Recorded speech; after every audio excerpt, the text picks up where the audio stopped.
Primero, buenas noches. Gracias a todos por su presencia. Es muy importante para nosotros el poder divulgar la doctrina espírita y que las personas comprendan realmente qué es el espiritismo. Para hablar respecto del espiritismo, tenemos que necesariamente remontarnos a la historia. Entonces, vamos a hablar primero de los inicios. Y los inicios se han dado en Norteamérica, en Hydesville, en 1848, cuando en este punto se inicia el espiritismo como documentado. Las primeras manifestaciones espirituales se documentaron en este lugar, cuando en esta casa de la familia Fox, en la cual había 3 hermanas, que eran Leah, Kate y Margaret, empezaron a escuchar en su hogar unos sonidos, unos golpes en las paredes sin que tenga una razón aparente. Toda la idea de Hydesville pues se conmocionó. La mayoría de los que vivían en esa aldea eran protestantes. Entonces este fenómeno llamó mucho la atención al respecto de que podía ser orientado por demonios o por espíritus malévolos. Los golpes cada vez eran más continuos, eran más fuertes, y la familia Fox ya estaba temerosa. Entonces, las hijas menores, que eran Kate y Margaret, decidieron enfrentar ese miedo. Y comenzaron la primera comunicación de tipología. ¿Qué quiere decir? Ellas preguntaron lo siguiente: si eres el demonio, da un golpe. Y si no eres, da 2 golpes. Como la comunicación había demostrado una serie de inteligencia, estos golpes, entonces esta entidad hizo o dio, en este caso, un golpe, estableciendo de que no era el demonio. Entonces, si no era un demonio, ¿qué podía ser? Y las hermanas Fox crearon esta comunicación. Un golpe era A, 2 golpes eran B, 3 golpes eran C. Entonces, de manera alfabética, llegaron a una codificación para poder establecer el mensaje de este espíritu. Las diferentes preguntas que se hicieron llegaron a que se trataba de un hombre de nombre Charles Rosman, que era un vendedor ambulante y que había sido asesinado. Varios años después, como un dato interesante, se hizo unas excavaciones en el sótano de la familia Fox, encontrándose un esqueleto, presumiblemente de este hombre Charles Rosman. Estas comunicaciones que se han dado se volvieron tan famosas que ultrapasaron la aldea de Hydesville y se fueron un poco más allá.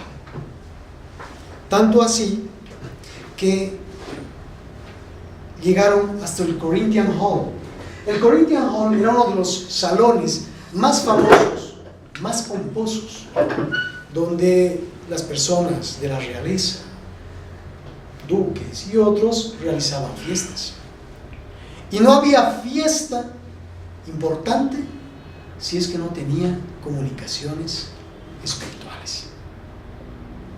Esas fiestas tenían lo que se denominaba las mesas girantes, donde la gente ahí preguntaba al respecto de cosas fútiles. Si la moza se casará con el joven rico, si el joven rico se casará con la moza, Entonces, cosas que no eran de importancia, pero toda fiesta principada tenía hechos de fenómenos espirituales. Vamos a saltar un poco en la historia y nos vamos a ir en 1815, cuando un joven muchacho, de aquí, de nombre Hippolyte Léon Denisard Rivail, comenzó sus estudios con uno de los pedagogos más renombrados, Johann Pestalozzi, quien se fue a la Academia de Yverdon en Suecia. Y en este instituto aprendió sobre diferentes ciencias.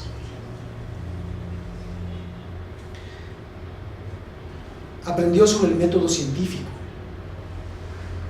y desarrolló diferentes habilidades. Entonces, Hippolyte se destacó y estudió sobre matemáticas, física, anatomía comparada, astronomía. Entre ellos llegó a hablar perfectamente el español, el inglés, el alemán, el holandés, y producto de esos estudios llegó a publicar también diferentes obras de beneficio institucional. Hippolyte Léon Denisard Rivail tuvo un primer encuentro sobre el tema espiritual en 1854, cuando uno de sus amigos, el señor Fortier, le dice: ¿sabes qué, Hippolyte? Hay unas reuniones donde hay mesas inteligentes. Las mesas se mueven. Hippolyte pensó: bueno, en realidad yo he hecho estudios al respecto del magnetismo, entonces no es algo ilógico ni algo paranormal que las mesas se muevan. Pasó un año y uno de sus amigos más cercanos, el señor Carlotti, un muchacho de 25 años, le consulta al respecto. ¿Sabes qué, Hippolyte? Hay unas sesiones, hay unos lugares donde se reúne la gente y hay mesas inteligentes.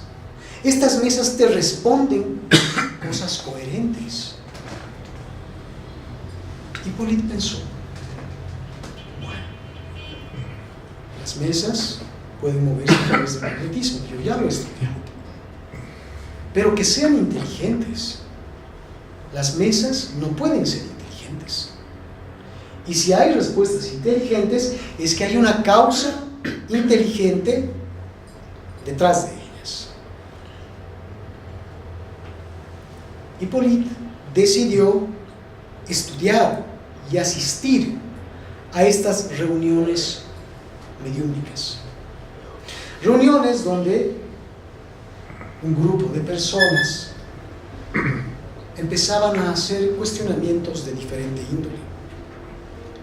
Hippolyte le dio un toque al respecto, en el cual consultaba cosas que eran trascendentales, cosas importantes, no para él, sino para la humanidad.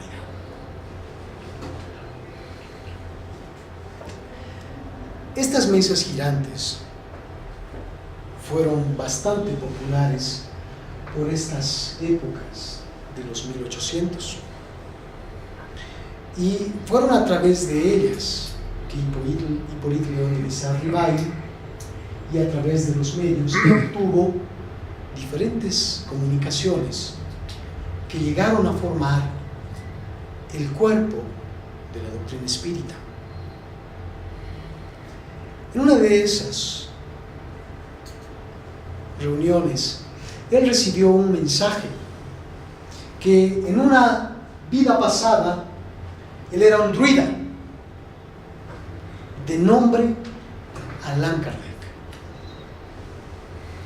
Entonces Hippolyte pensó: esta es una nueva ciencia, y como yo ya había sacado anteriormente algunos textos que llevaban mi nombre, Hippolyte Léon Denisard Rivail, debo darle un toque impersonal algo que no se asemeje con lo cual yo ya he escrito, y decide tomar el seudónimo de Allan Kardec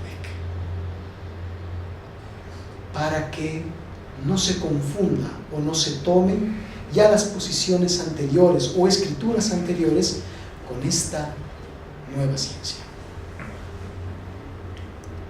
Todos los fenómenos que estaban pasando habían llamado su atención de una forma profunda y decidió estudiar cada una de ellas.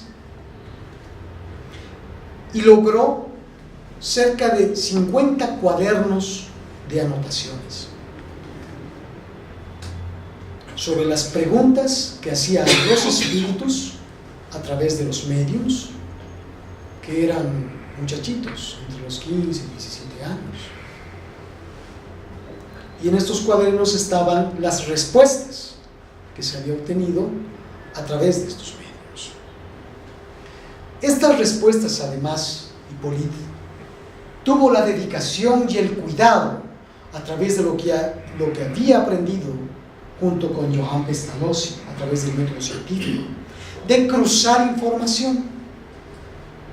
Y es así que habíamos visto incluso en la anterior clase que él había hecho contacto con 1000 centros espíritas correctamente establecidos o formales, a los cuales él mandaba las comunicaciones o las preguntas para que respondan los espíritus sobre estos cuestionamientos y cruzar esa información para ver la veracidad de lo que los espíritus estaban dando a conocer. El espiritismo se estaba formando, y no es hasta el 18 de abril de 1857, un verano, cerca de las 11 de la mañana, en la librería d'Annecy, en la calle Sevres, es que se publica la primera edición del Libro de los Espíritus. Un libro que ahora contiene 1019 preguntas y respuestas. Preguntas que hacía Kardec a los espíritus y las respuestas que ellos han brindado al respecto de diferentes tópicos sobre la existencia del mundo corporal, sobre la pluralidad de mundos habitados, sobre la reencarnación, sobre los lazos de familia, sobre la enfermedad. Todo cuestionamiento que podemos tener, vamos a encontrar la respuesta en el Libro de los Espíritus. Además que es el pilar fundamental de la doctrina espírita. Este libro refuerza sobre los aspectos del alma, la naturaleza de los espíritus y sobre las leyes morales. Y en el espiritismo debemos estudiarlo para comprenderlo y para practicar el espiritismo conforme las instrucciones de los espíritus y el legado de Kardec.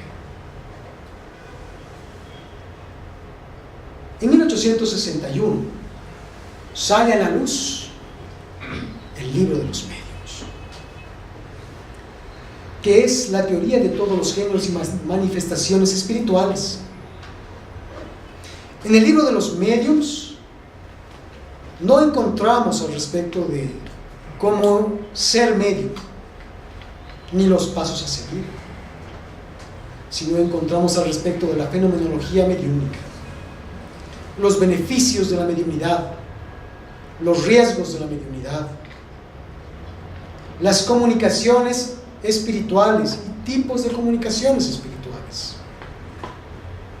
Con este libro aprendemos al respecto de la mediunidad espírita,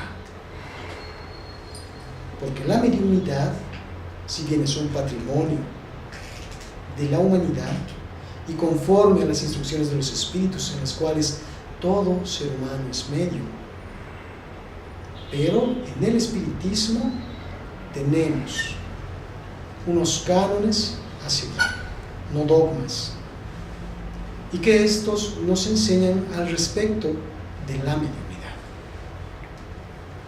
En el año de 1864 sale a la luz el Evangelio según el Espiritismo, que es la base religiosa de la doctrina espírita, pero no religiosa como religión convencional, que tenga sacerdotes, clérigos, que tenga niveles, dogmas, bautismos, misas.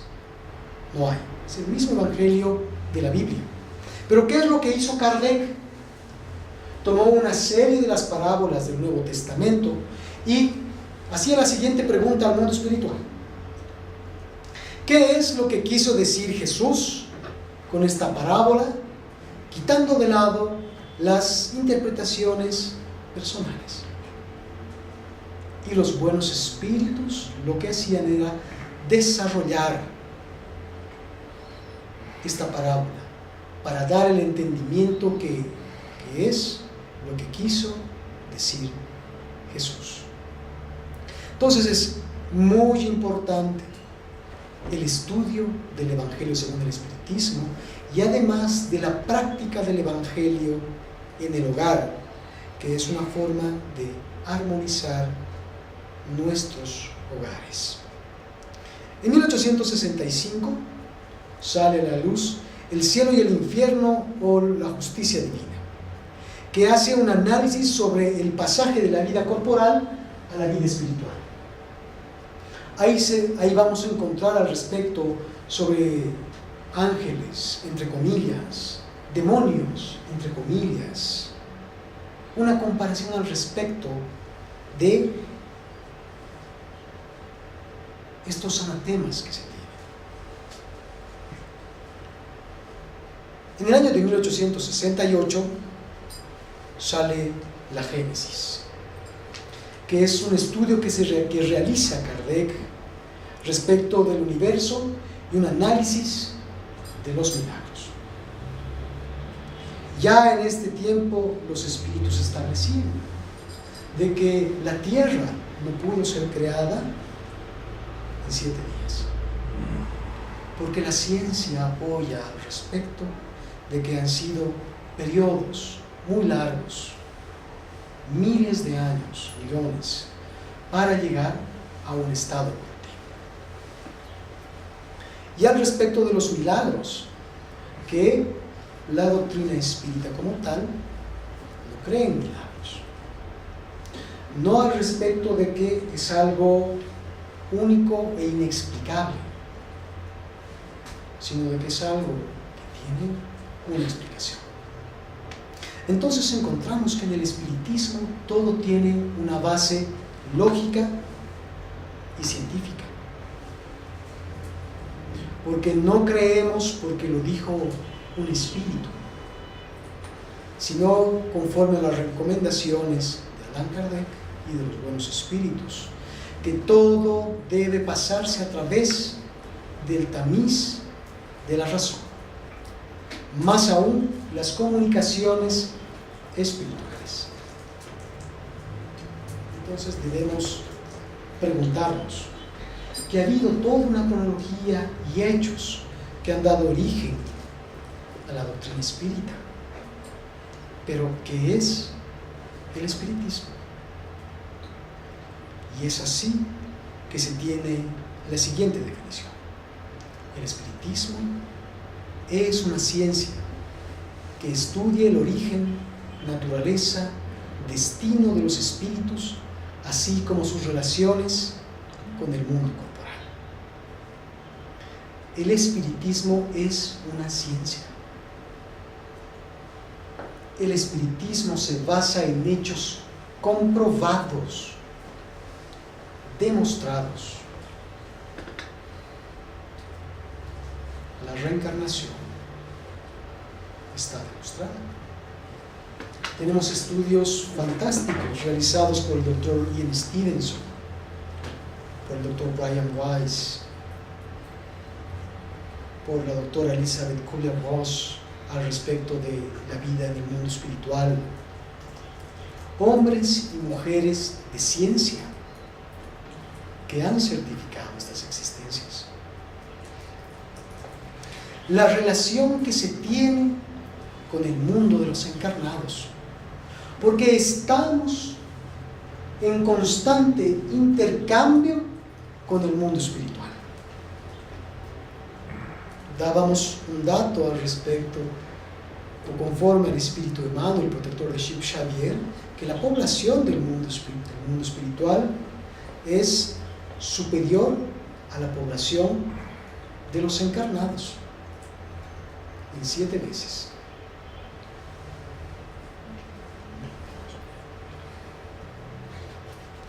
Entonces, el contacto con los espíritus es constante.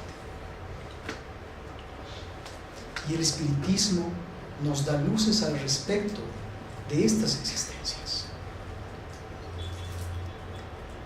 El espiritismo tiene 3 pilares fundamentales. Uno ya hemos visto, que es la ciencia. El siguiente es la filosofía. Y el tercero, la religión. Entonces, primero quedamos que el espiritismo es una ciencia. Y como ciencia se encarga de investigar todos los llamados fenómenos paranormales con métodos científicos, métodos específicos y adecuados al objetivo o al objeto del estudio. Porque en el espiritismo no existe nada sobrenatural.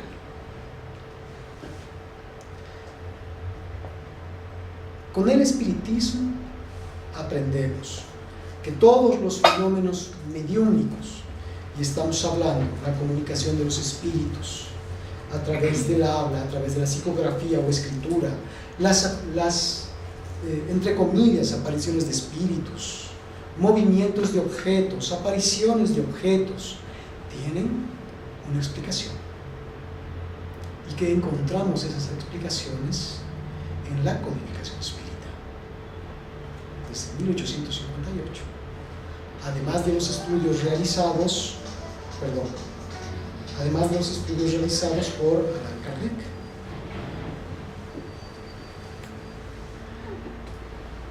¿Por qué es filosofía? Porque el espiritismo toca los puntos capitales respecto al de dónde vengo, a dónde voy, por qué sufro. Porque el espiritismo hace un estudio del hombre sobre sus problemas y da respuestas a estas interrogantes. ¿A dónde voy? ¿Por qué sufrimos? ¿Por qué buenos? ¿Por qué malos? ¿Por qué sanos? ¿Por qué enfermos? ¿Por qué ricos? ¿Por qué pobres? Entonces, esta comprensión, además, que nos otorga la doctrina espírita, nos ayuda a nosotros a calmarnos, a entender y a dejar de echar culpa a Dios sobre todo lo que nos pasa. Porque hay costumbre. Dios mío, ¿por qué a mí? Yo tan bueno, tan justo. ¿Por qué si tan bonito era? Tan bonita. Y con el espiritismo entramos en la conciencia de que todo está relacionado a las leyes de causa y efecto. De lo que hoy soy es el producto de mis decisiones, no solo de esta vida, sino de las vidas pasadas. Entonces adquirimos responsabilidad como espíritus. Y no es una justificación, porque en el mundo espiritual nosotros concordamos y decidimos, en algunos casos, cómo vamos a reencarnar. En el plano espiritual estamos comprometidos. Y cuando volvemos y cómo volvemos, está en relación a nuestros actos. Libre albedrío. Como religión, el espiritismo promueve nuestra unión con Dios y nos ofrece la llave para comprender su justicia. Y esto queda en la primera pregunta del libro de los Espíritus. Dios es la base de la doctrina espírita. Y Kardec consulta al plano espiritual: ¿qué es Dios? A lo que generalmente se consulta: ¿quién es Dios? Porque tendemos a personalizarlo, a crear una imagen de Él como un anciano de barba larga.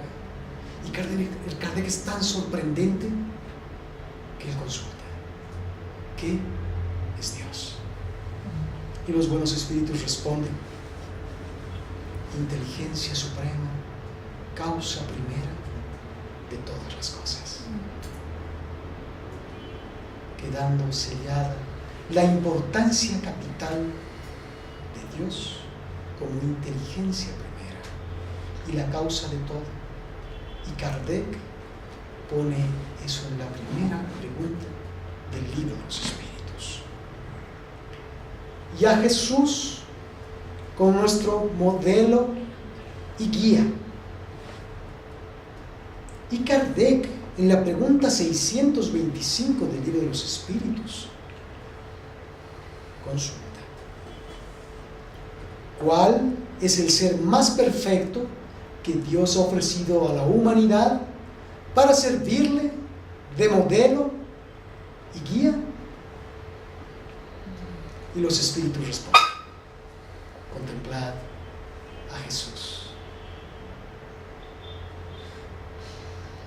Y Jesús es el modelo perfecto de amor, de fraternidad, de paz. Y su evangelio, el código moral por excelencia. Y que tan poco le damos importancia. Amaos los unos a los otros. Y todavía comprendemos: peleaos los unos con los otros. Cuando amamos a nuestro amigo, ¿por qué congenia con nosotros? O a nuestro familiar, porque es nuestro familiar. Pero no es nuestro hermano, el vecino, con el que tenemos problemas, o la vecina, o el jefe, o aquel que nos ha hecho daño. Amaos los unos a los otros. El espiritismo nos ayuda a entender la justicia de Dios de manera perfecta a través de la reencarnación. Porque a través de la reencarnación es que comprendemos por qué venimos en las situaciones con las cuales nos encontramos ahora. ¿Por qué fulano o sultana viene con esa deformación? ¿Por qué anencefalía, síndrome de Down, hidrocefalia, cáncer y otras enfermedades terminales relacionadas con nuestras vidas pasadas, con nuestros actos? ¿Por qué cuando estamos a veces caminando en la calle y nos presentan a una persona, decimos: ay, mira, yo parece que lo conozco de toda la vida, me llevo tan bien, nunca habíamos hablado, pero nos llevamos tan bien? O al contrario: qué mal me cae esa persona, no sé, tiene ese que no te gusta, relaciones de espíritus, afinidad de espíritus.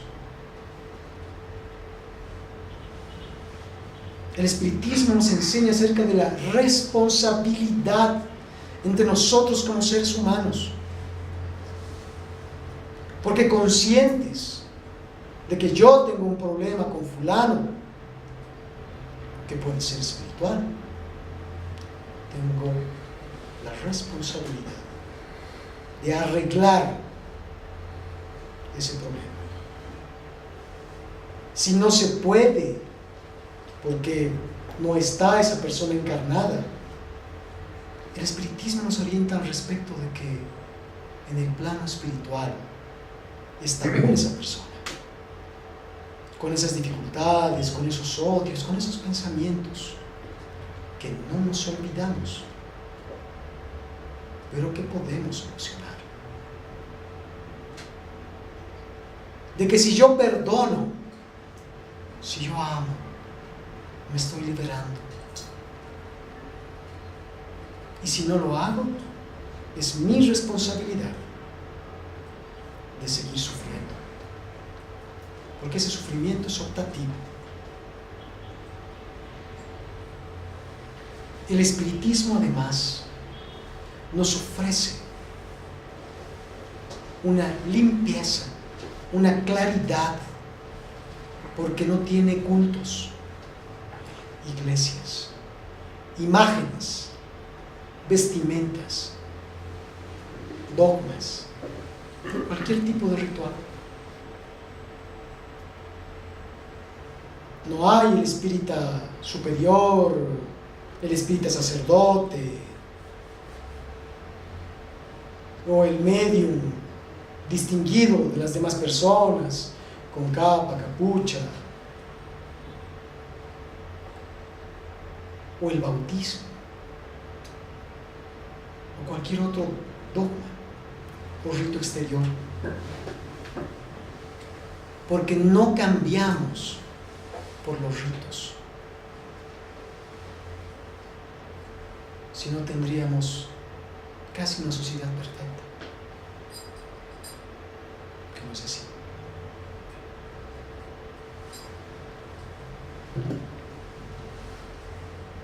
El espiritismo nos abre el campo para ser responsables, para pensar, para analizar y aceptar en base a nuestras convicciones. Fe razonada, no fe ciega.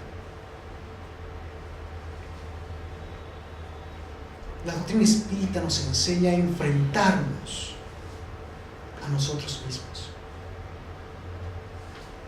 a descubrirnos para ser mejores personas, indistintamente de la religión que se adopte. Porque al centro espírita no vienen los espíritas únicamente, sino cualquier persona de cualquier religión, y además que respeta a todas ellas. Los centros espíritas son verdaderas escuelas, porque en ellas aprendemos al respecto de la inmortalidad del alma y que somos espíritus inmortales a través del estudio, a través del estudio incesante, del estudio responsable, enmarcado en las bases de la doctrina espírita. Es un centro de oración, porque la oración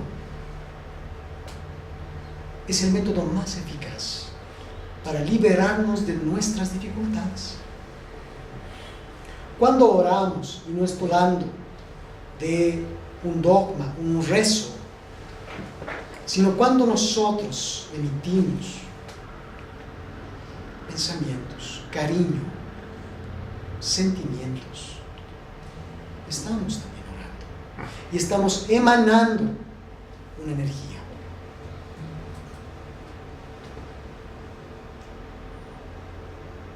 El centro espírita es un lugar de fraternidad,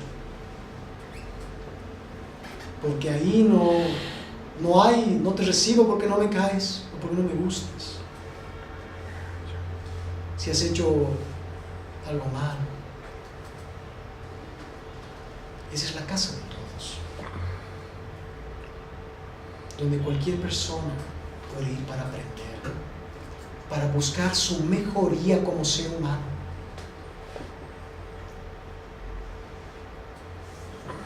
Es un centro incesante de trabajo, porque el centro espírita, gracias al espiritismo, es una célula pulsante. No es una casa de muertos, es un centro de vida, donde la vida espiritual trabaja, donde los que están ahí realizan obras de bien, o conjuntas con el centro, o a veces por sí mismos, donde se ayuda a las personas a través de la atención fraterna, que es una conversación entre amigos sobre las dificultades que pasamos día a día, y no para ofrecer soluciones, sino para calmar las dificultades. En el espiritismo no hay curas, médicos, porque no ofrece el espiritismo eso. Si una persona está enferma, es porque su espíritu está enfermo. Entonces no es curar el cuerpo, es curar el espíritu. ¿Cómo? A través del cambio moral. Es como cuando el médico dice: usted tiene que hacer una dieta, tiene una gastritis y necesita hacer una dieta para curarse. Y si tú realizas la dieta, puedes hallar una mejoría, una cura. Estás cambiando hábitos. No es la alimentación, son los cambios de hábito, de pensamientos. Y eso es lo que ofrece el espiritismo. Cambiarnos a nosotros mismos. No con fórmulas mágicas, ni con comunicaciones espirituales, sino con el trabajo incesante de cada uno. Si hoy tengo un problema, es enfrentarlo con paz y con paciencia, para que pronto haya una solución. El socorro de los espíritus está dado siempre, siempre. Pero tampoco nos exime de los dolores y de los sufrimientos, por más contacto espiritual que se tenga. El espiritismo nos enseña a sufrir bien. Aunque parezca un poco rara la palabra, sufrir bien, nos enseña a tener paciencia. Nos enseña a no estar con revuelta, con rabia, porque nos da las causas y la libertad del análisis de ellas. El espiritismo nos ayuda a acercarnos a aquellos que amamos y nos orienta a acercarnos más a aquellos que aún no hemos aprendido a amar.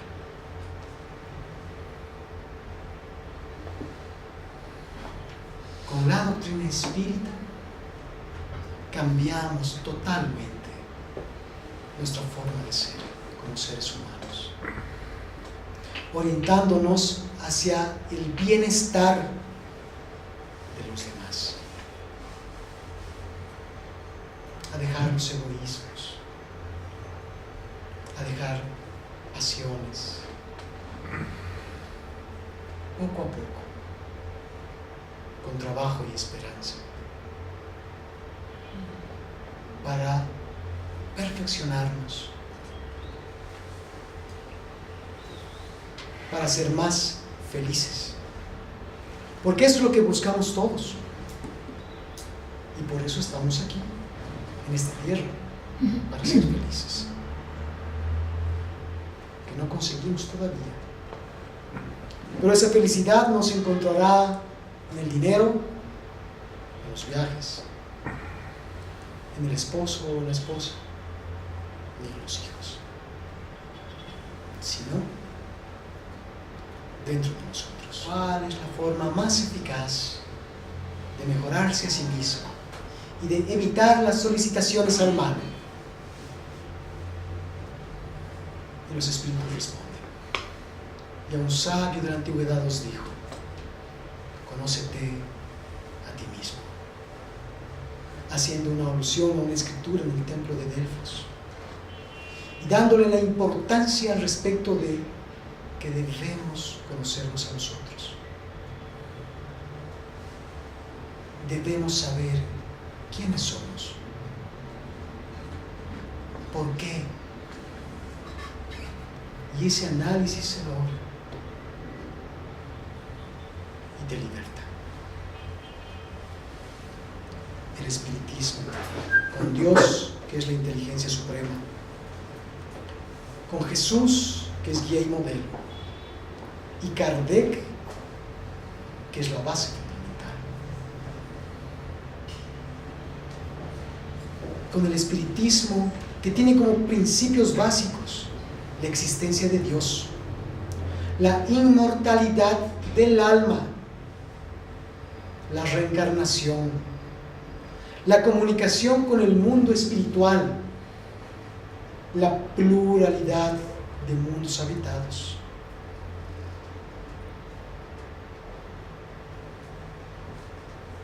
Ese espiritismo, bajo esta frase de Kardec: nacer, morir, renacer y progresar siempre, tal es la ley. Es este espiritismo que nos ofrece la libertad de amar, de perdonar, de mejorarnos, de conocernos. Pero al mismo tiempo nos dice que esto necesita trabajo íntimo, arduo. Porque una de las pruebas más grandes es cambiar el hombre viejo, que somos nosotros y nuestras costumbres, por el hombre nuevo, por una persona mejor. El espiritismo nos ofrece la esperanza de la felicidad, y es necesario un estudio para comprenderlo. No un estudio para saber de memoria preguntas o respuestas, sino para comprenderlo y vivirlo. Un amigo espírita que tenemos, Raúl Teixeira, en el 5º encuentro espírita boliviano, él dejaba un mensaje muy bonito y decía: el espírita es como la rosa, por donde pasa deja su fragancia. No es que quiera alabar o decir que los espíritas son mejores que nadie o que alguien, pero el espírita está comprometido con su cambio y con la asistencia. Y cuando nosotros comenzamos a vivir eso,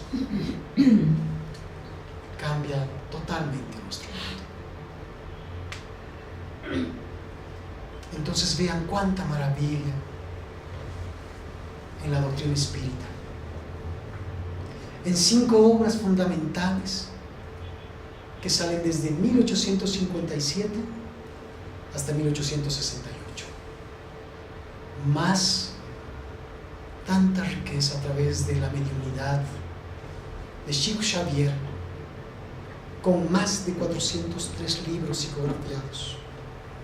Divaldo Pereira Franco, con más de 300. Raúl Teixeira, Ivone Amaral Pereira y tantos otros que encontramos informaciones valiosísimas del mundo espiritual y que merecen nuestra atención. Porque primero somos espíritus, después somos encarnados. Entonces démosle la importancia capital al espíritu, porque es el que aprende, porque ese es el que evoluciona. Démosle el impulso necesario a nosotros, para que nosotros, espíritus,